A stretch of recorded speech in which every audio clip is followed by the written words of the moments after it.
নীলিমা আমাকে একবারও দেখতে আসলো না। কি বললো ডাক্তার? বললো এখন অবস্থা অনেকটা ভালো, আমরা ইচ্ছা করলে ওকে বাসায় নিয়ে যেতে পারি। নীলিমার কোনো খোঁজ পেয়েছে? না বাবা, কোনো খোঁজ পাইনি। আমিও তো কত খোঁজ করলাম, মেয়েটাকে কোথাও পেলাম না।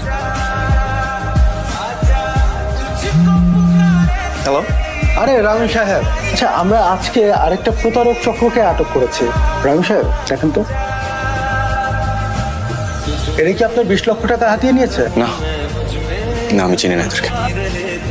রামিম কেন মিথ্যা বললো ওনাকে? কেন আমাদেরকে ধরিয়ে দিলে না? তোমার ভালোবাসাটা মিথ্যা হলো নীলিমা, আমার ভালোবাসাটা সত্যি ছিল।